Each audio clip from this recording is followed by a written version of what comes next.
जय श्री कृष्णा। सभी का स्वागत है फाइम क्लब डे 202, है ना। बढ़िया। तो आते रहिए, सुनते रहिए, सुनाते रहिए, आगे बढ़ते रहिए। और आज हम दासबोध के दशक 2 समास 4 की शुरुआत करेंगे। और यह समास है भक्ति निरूपण। भक्ति निरूपण शब्द का अगर हम अर्थ देखें तो सीधी भाषा में बोला जाए तो भक्ति योग कहेंगे इसे, जो कि भगवत गीता में अध्याय 6 भी है। या तो फिर इसे भक्ति का कंसेप्चुअलाइजेशन भी कह सकते हैं कि भक्ति भक्ति कंसेप्ट जो है उसे एक्सप्लेन करने का प्रयास किया गया है ना। तो यहाँ पे कुछ कीवर्ड्स है जिसके बारे में मैं बात करना चाहूंगा, आपके साथ शेयर करना चाहूंगा। ओके, तो आगे बढ़ते हैं। और यहाँ पे ओके, बढ़िया। तो सबका स्वागत है। आगे बढ़ेंगे भक्ति निरूपण में। सबसे पहला भक्ति की शुरुआत यहाँ होती है ग्रेटिट्यूड से। भक्ति की शुरुआत होती है ग्रेटिट्यूड से। क्यों? क्योंकि हमें मानव का जन्म मिला है। हमें मानव का जन्म मिला है and human beings are the one who can express gratitude, you know. Almost हर ह्यूमन बीइंग में ये जिसे कहते हैं ना कैपेसिटी होती है to understand the levels as well as the intensity of all the work. उसको क्लासिफाई कर सकते हैं और वह ग्रेटिट्यूड एक्सप्रेस कर सकते हैं ना। अब यहाँ पे हमने ये भी देखा है कभी कभी जानवरों को भी इंसान से लगाव हो जाता है। देखा है आपने? मान लो कोई कुत्ता है हमारे घर पे, बढ़िया सा कोकाटेल पैरेट है, वो भी बड़े प्यार से आके बैठ जाता है।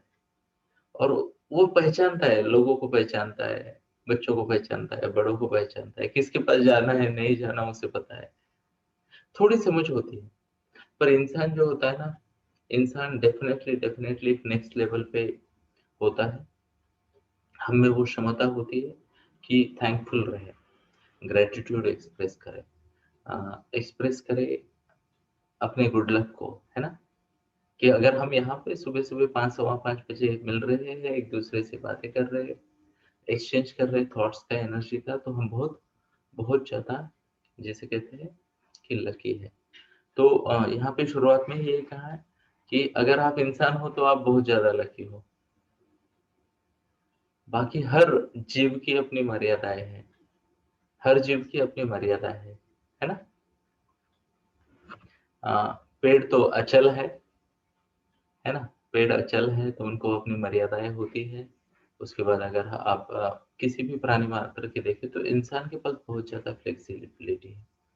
Flexibility in terms of location, flexibility in terms of the knowledge they seek or the knowledge they acquire, flexibility in terms of relationship, flexibility in terms of क्या कहते हैं उसे, which geographical part of world they would like to live, flexibility in terms of what belief system they would like to follow, flexibility in terms of what contribution they would like to do. यहाँ पे एक बात है, हर कोई contribute करता है जगत में, है ना। कोई जगत का टेम्परेचर बढ़ा देता है और कोई लोगों का बीपी कम कर देता है। कंट्रीब्यूशन हर कोई कर रहा है अपने अपने तरीके से। फर्क इस बात का पड़ता है कि आप राम हो या रावण, है ना। भगवान राम है तो वो अपना काम करेंगे, है ना। और क्या कहते हैं, लंकाधिपति है तो अपना काम करेंगे। जय श्री कृष्ण। तो आगे बढ़ते हैं, समझने का प्रयास करते हैं। यहाँ पे इतना बहुत बढ़िया बात लिखी है, नरदेह की प्राप्ति बहुत लक की बात है। उसमें भी अगर कोई ब्राह्मण कुल में जन्म लेता है तो और ज्यादा लकी है। अब यहाँ पे मैं पहले वाले एपिसोड में ही कहा गया हूँ, ब्राह्मण का मतलब क्या है, द्विज। द्विज शास्त्रों में अगर आप देखा जाए तो द्विज को, ब्राह्मण को द्विज भी कहते हैं, है ना। द्विज यानी ऐसी व्यक्ति जिसका 2 बार जन्म होता है। तो ब्राह्मण व्यक्ति के पहले जन्म को कहते हैं कि वो माता के साथ है, माता पिता के साथ। दूसरा जन्म तब होता है जब वो गुरु के पास जाता है। और पुराने समय में ब्राह्मण कुल के बच्चे को बहुत जल्दी गुरु के पास भेजा जाता था, 7 साढ़े 7 साल की उम्र में, है ना। तो वह उसका गुरु, जीवन में गुरु का आगमन यानी पुनर्जन्म।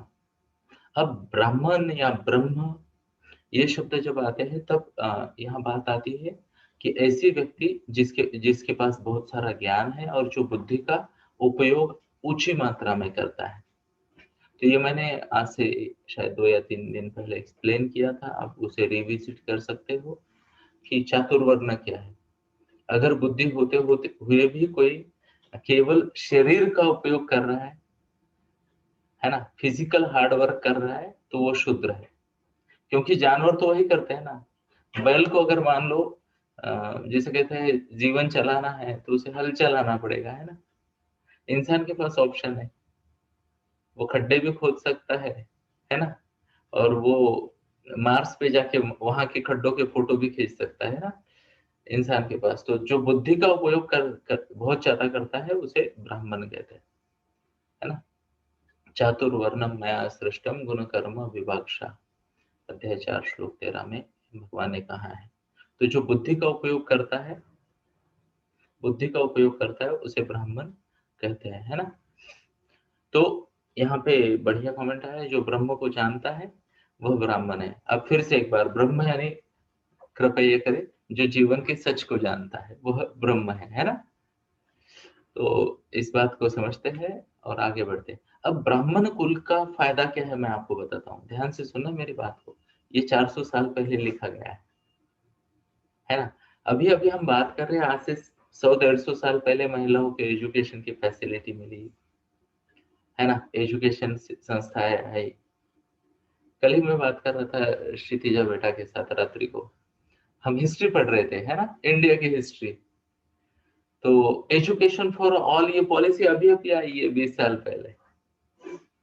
तो कृपया ये बात को भी नोट करें कि भारतवर्ष में जो ब्राह्मण कुल में पैदा होता था उसका एजुकेशन को एक्सेस उसको मिलता था, वेदों को एक्सेस मिलता था एक जमाने में, है ना। वेदों का एक्सेस, भगवत गीता जैसे धर्म ग्रंथों का एक्सेस, ये सब चीजों का। अब बात थोड़ी सी बदली जब 1275 में ज्ञानेश्वर माउली ने भगवत गीता को प्राकृत भाषा में लेके आ गए, है ना। ओम नमो जियाद्या वेद प्रतिपाद्या, तो ये शब्दों के साथ उन्होंने ज्ञानेश्वरी की शुरुआत की, है ना। और आम लोगों के लिए ज्ञान के द्वार खुले कर दिए। तब तक केवल ब्राह्मण समाज में जो वर्ण था ब्राह्मण, उन्हीं को एक्सेस था। तो यहाँ स्वामी जी वही कहते हैं, वह व्यक्ति जिसको ज्ञान का एक्सेस है वह ब्राह्मण है। कृपया नोट करें इस बात को, है ना। आज भी आप अगर देखो तो शुद्र शुद्र नहीं रहता है अगर वो ज्ञान प्राप्ति करता है, और ब्राह्मण ब्राह्मण नहीं रहता है अगर वो सीखता नहीं है और अपनी बुद्धि का उपयोग नहीं करता है। तो कृपया जाति धर्म एटलीस्ट हम हमारे मंच पे इस बात से बाहर आते हैं और बुद्धि के उपयोग से श्रेष्ठता तय करते हैं ना। इवन आजकल ये हो रहा है, अगर आप देखो तो पीपल आर आज की सोसाइटी में लोगों को सैल्यूट मिलता है 2 चीजों के लिए। एक तो उनका education, that's how we appreciate doctors, we appreciate engineers and so we appreciate teachers, different qualifications, है ना, हम अप्रिशिएट करते हैं। साथ में ही दूसरी बात कंट्रीब्यूशन से, है ना। तो कंट्रीब्यूशन से भी इंसान की महत्ता को जाना जा सकता है। तो आगे देखते हैं।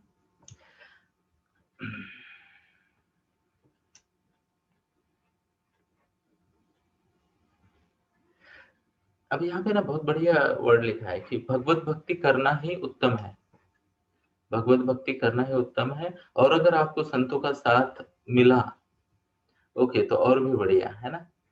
तो लॉटरी लग गई आपकी।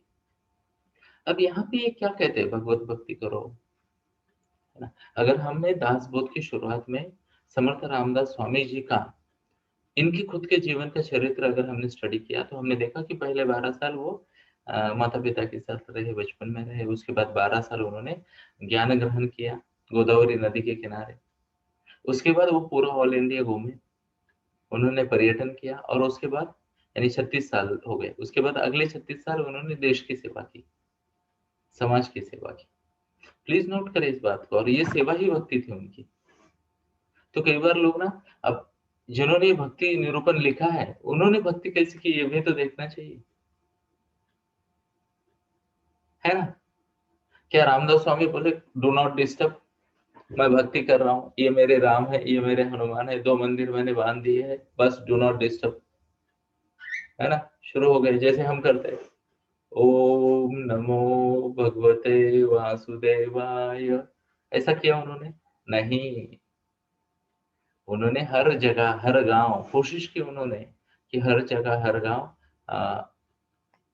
हनुमान भगवान जी की का मंदिर हो, वहां एक लाइब्रेरी हो, वहां एक एजुकेटेड टीचर हो जो लोगों को ज्ञान दे सके, वहां क्या कहते हैं जिम हो, यू नो जिम, जिम को क्या कहते हैं हिंदी में मुझे बताओ। व्यायामशाला हिंदी मराठी है, जो भी है आप समझ गए होंगे, जिम ही ठीक वर्ड है मेरे हिसाब से तो, है ना। अखाड़ा कह सकते हो उसे, अखाड़ा एक्सरसाइज के लिए अखाड़ा होता है ना, तो वो हो। यानी क्या, फिजिकल और मेंटल दोनों का टेक केयर करना है ना, फिजिकल, जिम खाना, ऐसा उन्होंने कहा, जिम खाना है, ओके जो भी है।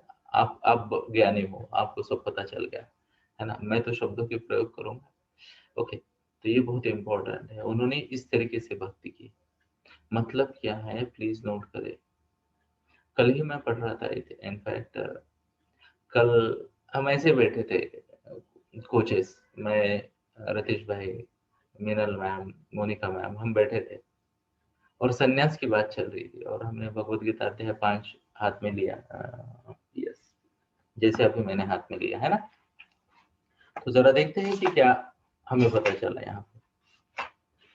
तो भगवत गीता अध्याय 5 की शुरुआत में ही ना अर्जुन ने एक बढ़िया सवाल पूछा था, क्योंकि ये देखो भक्ति है ना, भक्ति के बारे में बहुत लोगों के बहुत सारे भ्रम है, उनको दूर करना जरूरी है, उनको दूर करना जरूरी है, इसलिए मैं ये बीच बीच में बातें कहता हूँ या पढ़ने का प्रयास करता हूँ।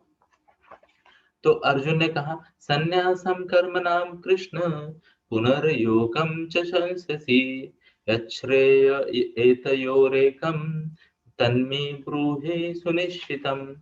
तो अर्जुन ने कहा, हे कृष्ण, पहले तुम मुझे कर्म का त्याग करने को कहते हो, फिर मुझे भक्ति पूर्वक कर्म करने का आदेश देते हो, अब क्या कृपा करके आप मुझे बताओगे कि मेरे लिए क्या श्रेयस्कर है। प्लीज नोट करें, ये अर्जुन ने भी सवाल पूछा था। अब भगवान श्री कृष्ण ने जवाब क्या दिया, सुनते हैं। संन्यासः कर्मयोगस्य निःश्रेयस्करा उभो तयोस्तु कर्म संन्यासात् कर्मयोगो विशिष्यते। श्री भगवान ने कहा, हे अर्जुन, कर्म का संन्यास और भक्ति पूर्वक कर्म दोनों ही श्रेष्ठ, दोनों ही अच्छे हैं। निःश्रेयस कराओ, वो दोनों भी अच्छे हैं, फिर भी इसमें कर्म के त्याग से, भक्ति के लिए कर्म से त्याग से, कर्म के त्याग से भक्ति पूर्वक कर्म करना विशेष है, श्रेयस्कर। जय श्री कृष्ण। तो यहाँ पे सजेशन क्या दिया गया है, और मैं आपको बताना चाहूंगा दोस्तों, भारतवर्ष में ये जो मेंटल हेल्थ बहुत अच्छी रही है लोगों की, मेंटल हेल्थ जो अच्छी रही है, सोसाइटी में रिलेशंस अच्छे रही है, और मैं पढ़ रहा था कहीं पे, किसी ने कहा कि कोई षड्यंत्र चल रहा है, कोई षड्यंत्र चल रहा है भारत में। हिंदू मुस्लिम बात चल रही थी, तो मैं पढ़ रहा था वहां पे उस डिबेट को, कि भारत में क्या कहते हैं उसे, कि मुस्लिम लोग कोशिश कर रहे हैं कि उनकी पॉपुलेशन बढ़े और वो कब्जा कर ले वगैरह वगैरह, और एक ज्ञानी ने वहां के ना मुद्दा रख दिया, अगर ये करना था तो जब 550 साल मुस्लिम सम्राट थे इंडिया में, तो उस वक्त मुस्लिम बहुल यानी मेजोरिटी वाला देश क्यों नहीं बना भारत, है ना। मोहम्मद बिन गौरी आए थे ना, वहां से लेके औरंगजेब तक हुकूमत थे उनकी, कहीं पे निजाम शाह था, कहीं पे कुतुब शाह था, है ना, कहीं पे आदिल शाह था, और कहीं पे जो भी है दिल्ली तख्त वाले, मुगल कहते थे उनको, वो थे। फिर ऐसा क्यों हुआ कि ये संस्कृति टिकी रही, हम बात करते हैं अन्याय की, है ना, अन्याय थे, फैसिलिटीज नहीं थी, ये नहीं था, वो नहीं था, लोग बहुत बातें करते हैं, स्त्री को फ्रीडम नहीं था, ऐसा भी कहते हैं बात, है ना। तो सोचने वाली बात है, फिर उनकी मेंटल हेल्थ कैसे अच्छी रहती थी। अगर इतने अन्याय हो रहे तो यार हमें तो क्या है, चाहे समय पे ना मिले तो फ्रस्ट्रेट हो जाते हैं हम, हाँ या ना। फिर उस वक्त ये बातें कैसे चलती थी, ये मेंटल हेल्थ कैसे अच्छी रहती थी, उसके पीछे ये सब इम्पोर्टेंट चीज है। उस वक्त ध्यान से सुनना, हमारी सोसाइटी का हर एक पार्ट जो है वह अपना काम करता था और उसे भगवंत की भक्ति मानता था। तो वहां कोई ईगो नहीं था, वहां कोई कमी नहीं थी। अगर आप महाराष्ट्र के संतों की बात करो ना, तो संत तुकाराम महाराज क्या थे, वाणी थे, यानी क्या, वो एक दुकान चलाते थे, है ना। कोई खेती करता था, कोई मोची था, यू नो, कोई कुंभार था, गोरा कुंभार, है ना, कोई लेडी थी, बोले कुछ नहीं, घर के काम किए जा रहे हैं और पांडुरंग पांडुरंग कहे जा रहे हैं, है ना। और उन्होंने बहुत एंजॉय किया, अपने लाइफ को कंट्रीब्यूट किया सोसाइटी को, कैसे, भक्ति मार्ग का उपयोग करके, भक्ति मार्ग का उपयोग करके। अब मैं आपको बताता हूँ, कई बार ना ये मैनिपुलेट किया गया है भक्ति को, मैनिपुलेट किया है भक्ति को। भक्ति, सच्ची भक्ति क्या है ना, मेरी समझ बताता हूँ, प्लीज नोट करें मेरी समझ, कुछ ऊंच नीच हो, कम ज्यादा हो, मुझे माफ कर देना प्लीज।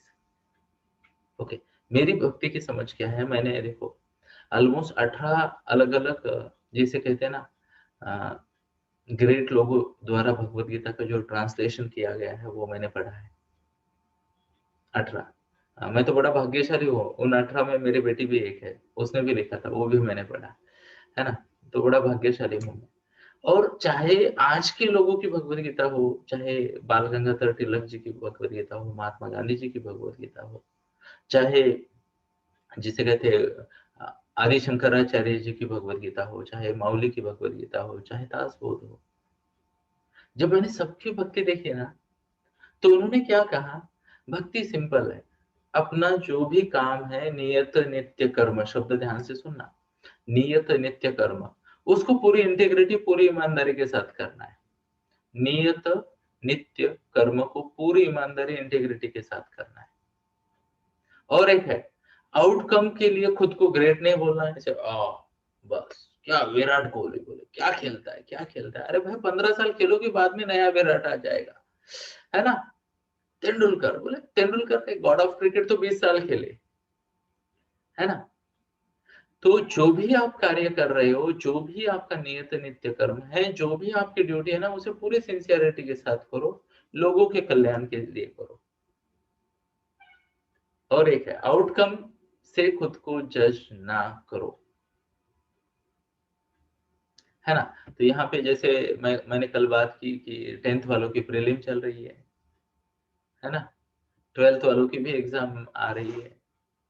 ओके, अब वो आप स्टूडेंट हो तो आपका काम क्या है पता है,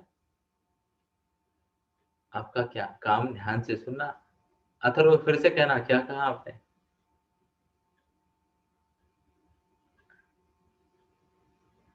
ओके, तो वो स्टडी करना चाहते हैं, यस, स्टूडेंट का काम है स्टडी करना। अब ये मॉडर्न स्टूडेंट का ड्यूटी बताया गया है स्टडी करना, बराबर है। पुराने जमाने में स्टूडेंट कौन होता था, मैं आपको बताने की चेष्टा करूंगा, प्रयास करूंगा। पुराने जमाने में स्टूडेंट का काम था, ऑब्जेक्टिव था ज्ञान ग्रहण करना, कौशल्य ग्रहण करना, है ना। तो अर्जुन जब गया धनुर्विद्या सीखने, तो वो ये सीखने गया कि archer has two things, one is an arrow and another thing is a bow. A bow is made up of dash dash dash, it has a string to it, the tighter the string and the stronger the string and the more you stretch backward, the faster and longer the arrow travels. ऐसा उसने नहीं किया। है ना, आजकल study को इसे कहते हैं कि लोग बोलते हैं to every action there is equal and opposite reaction, है ना। Newton's law of motion, to every action there is equal and opposite reaction, कैसे समझे इसे, इसे ये समझे, आपने किसी को घूर के देखा तो वो आपको घूर के देखेगा, आपने किसी को कहा कृपया मुझे साइड दोगे आप, तो वो भी बोलेगा या श्योर प्लीज, है ना। To every action there is equal and opposite reaction. इसी को लोग ना आजकल लॉ ऑफ अट्रैक्शन भी कहते हैं ना। ये बात जिसको समझ में आ गई वो विद्यार्थी है ना, वह विद्यार्थी है, नहीं तो वो स्टूडेंट है, student of science, you no.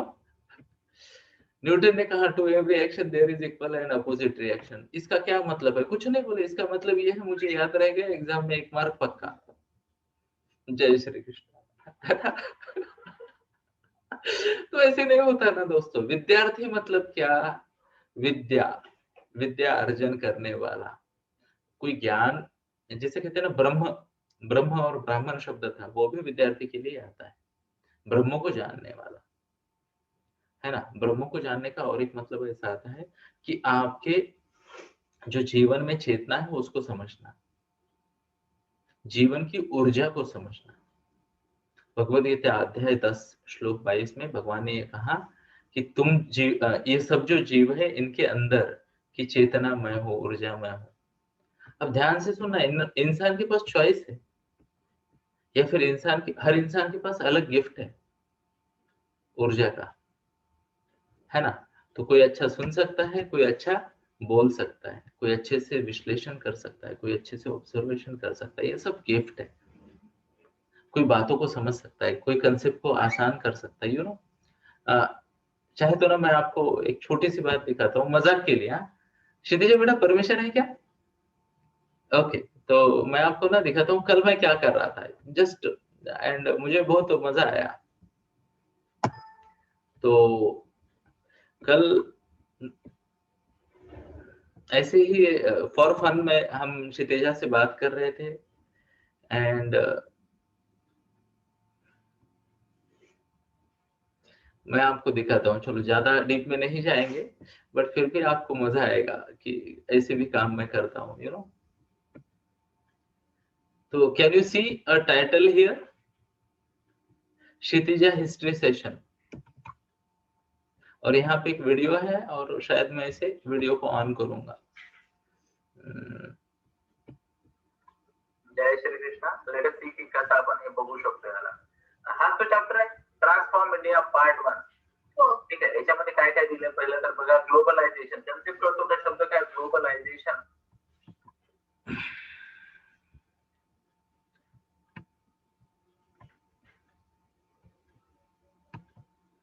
अब सीरियसली देखना, कल हमने क्या किया, you know. Have a look here. Okay, मुझे उम्मीद है आपको स्क्रीन दिख रही है, एक बार हाथ दिखाएं। और क्या आपने देखा राइट साइड में मैं हूं, मिनल मैम है और क्षितिजा है। Okay, and here we go. थोड़ा सा सुनने का प्रयास करते हैं, आई होप आपको आवाज आएगी। 1 मिनट। हाँ, यस। जय श्री कृष्ण। लेट अस सी की कसं आपण हे बघू शकतो याला। हाच तो चॅप्टर आहे, ट्रान्सफॉर्म इंडिया पार्ट 1। हो, ठीक आहे। याच्यामध्ये काय काय दिलंय पहिलं तर बघा, ग्लोबलायझेशन कन्सेप्ट कळतो का शब्द? तो मैं हिस्ट्री का कभी एक जमाना था जब हिस्ट्री में मैं बहुत अच्छा करता था, है ना। बोर्ड एग्जाम में भी इन 1994 I could score 98 out of 100। Okay, तो मुझे बहुत अच्छा था, और क्षितिजा ने कल मुझे मैसेज ड्रॉप किया कि सर ये कंसेप्ट जरा मेरे को सिखाओ। मैं बोला अपने तरीके से सिखाऊंगा, है ना। विद्यार्थी, अब ध्यान से सुनना। I learn all these things almost 25 years back, yes. And कल जैसे मैंने बुक खोला, टाइटल्स पे नजर घुमाई, I could still remember that and I could still teach that to Kshitija. तो कल मैं हिस्ट्री टीचर बना था क्षितिजा के लिए, है ना। एंड हम समय निकालते हैं इन बच्चों के लिए ताकि उनका स्टडी इजी बने, फास्टर बने, बेटर बने, so that they are able to contribute to 5M club, they are able to contribute to the society। और यही बात समझते हैं दोस्तों। भक्ति क्या है पता है? भक्ति वही है कि अपना काम डिसाइड करो कि what is the best work for me, how can I contribute to the क्या कहते हैं वर्ल्ड, है ना। मुझे एक ही समझ में आती है बात, क्या समझ में आती है? I am here to help teenagers. बाकी सब बोनस है मेरे लिए, यू ना, बाकी सब बोनस है। इसका मतलब ये बिल्कुल नहीं कि मुझे कोई मैसेज डाले कि सर मेरा भी हिस्ट्री का लेसन पूरा कर दो, है ना? But I will tell you, मैं वो करने वाला हूँ। 10th के बच्चों के लिए मैं रिवीजन सीरीज शुरू करने वाला हूँ, छोटे-छोटे 15-15 मिनट की वीडियो का revision series. Okay, that would B free of cost and करेंगे हम, केमिस्ट्री करेंगे, मैथ्स करेंगे, chemistry, maths, I am not sure about physics, but 2-4 subject तो कर ही लेंगे रिवीजन में हम, है ना? तो वो भी करेंगे। आपके पास कोई है 10th वाला जिसको मदद की ज़रूरत है, तो उनको आप हमारे ग्रुप की लिंक दे सकते हो। थैंक यू, जय श्री कृष्ण, है ना? तो आपकी 10th खत्म हो गई ऐसा मैसेज आया है मुझे, तो वापस देना है एग्जाम तो आ सकते हो।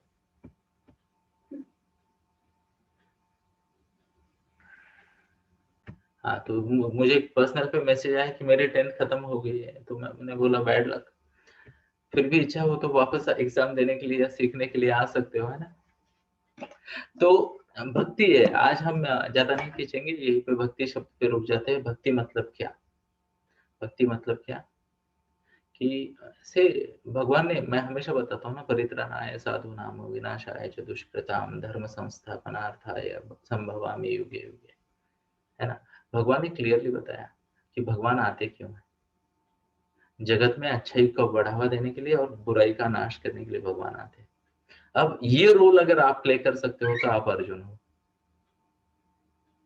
जगत में पॉजिटिविटी बढ़ा सकते हो तो आप अर्जुन हो। और गीता, भगवत गीता आपके लिए है। और यह सब बात समझकर जब आप कंट्रीब्यूट करते हो, व्हाट्स वर्ड, कंट्रीब्यूट करते हो, वो कर्म जो करते हो उसे कहते हैं नियत नित्य कर्म। और वो कर्म करना भक्ति है। वह कर्म करना भक्ति है, बाकी सब झूठ है ना? तो भगवत गीता में भी लिखा है फूलम पत्रम पुष्पम, है ना? लोग मुझे फूल पत्र पुष्प अर्पण करते हैं, मैं उसका भी स्वीकार करता हूँ। पर जब अर्जुन होते हैं तो अर्जुन को क्या कहते हैं? हतो वा प्राप्स्यसि स्वर्गम जित्वा वा भोक्ष्यसे महिमा तस्मात् उत्तिष्ठ कौन्तेय युद्धाय कृत निश्चय, है ना? अर्जुन को क्या कहा? अर्जुन भाई बहुत ज्ञान ले लिया। क्या कहा? बहुत ज्ञान ले लिया, फाइनली मैं तुम्हें एक ही वर्ड कहूंगा, क्या? उठो और युद्ध करो। यही भक्ति है, यही भक्ति है। तो अगर आप स्टूडेंट हो तो आपकी भक्ति है कौशल्य बढ़ाना खुद का और ज्ञान बढ़ाना, ताकि आप समाज को कंट्रीब्यूट कर सको। आप प्रोफेशनल हो चाहे जो हो, आप वड़ा पाव बेचते हो, अच्छी क्वालिटी का हेल्दी वड़ा पाव बेचो, ताकि लोगों को एसिडिटी ना हो, ऐसा वाला वड़ा पाव बनाओ, है ना? हमारे दोस्त है ये बोले अमृत तुल्य वाले, वो दावा करते हैं हमारी चाय, है ना? तो वो दावा करते हैं अगर हमारी चाय कोई इंसान दिन में 4-5 कप भी पी लेगा तो उसे एसिडिटी नहीं होगी। हमने कुछ ऐसा डाला है उसमें, बराबर है? तो I will tell you they are contributing healthy chai, ऐसा ये करते हैं वो। जो भी कार्य आप कर रहे हो उसका समाज को बेनिफिट हो, अगर आप वो कर रहे हो, कर पा रहे हो, तो definitely that would be contribution and that is called as bhakti. आप अगर संतों को देखो ना, तो एक भी संत ने अपने काम नहीं छोड़े, एक भी संत ने अपने काम नहीं छोड़े, वो अपने काम करते गए, अपने काम करते गए, है ना? क्या आपने कोई ऐसा संत देखा है कि बस कुछ नहीं, आते हैं प्रवचन देते जाते, आते हैं प्रवचन देते जाते, आते हैं प्रवचन देते जाते हैं? नहीं, है ना? उन्होंने अपने अपने काम नहीं छोड़े। हाँ, कुछ लोग थे चूंकि फुल टाइम प्रबोधनकार थे, प्रबोधनकार मतलब क्या, जन जागृति करने वाले। तो वो उनके लिए जैसे माउली, ज्ञानेश्वर माउली, उन्होंने क्या किया, भगवत गीता का ट्रांसलेशन कर दिया और इतनी ज्यादा बार भगवत गीता पढ़ ली कि उनको लगा अब मेरे जीवन का उद्देश्य पूरा हो गया है, जय श्री कृष्णा कह दिया, समाधि ले ली, है ना? ओके, और ये अपने आप में बहुत बड़ी बात है, अपने आप में बहुत बड़ी बात है उस मैच्योरिटी तक पहुंचना और ऐसे एक्शन लेना, है ना? तो मुझे लगता है आज के लिए भक्ति ये शब्द पर हम इतनी चर्चा काफी है। आज के लिए हम यही रुकते हैं। सबको रिक्वेस्ट है, आते रहिए, सुनते रहिए, सुनाते रहिए। और वो कहते रहिए जय श्री कृष्ण। और क्या आपने नोट किया, इवन मैं मेरे कोचिंग के सेशंस भी जय श्री कृष्णा से शुरू करता हूँ। अभी आपने सुना होगा पिछले वाले इसमें, है ना। And that's how it is. Even मैं किसी कॉलेज में जाता हूँ, कभी पोस्ट ग्रेजुएट्स को भाषण देता हूँ, कभी इंजीनियरिंग कॉलेज में लेक्चर देता हूँ, जहाँ भी जाता हूँ शुरुआत इसी से करता हूँ। तो be proud of what you are, और अगर लोग स्वीकार करते हैं आपको फॉर व्हाट यू आर, फिर समझ लेना तरक्की के मार्ग पे हो, है ना। धन्यवाद। जय Shri Krishna and over to you the champions.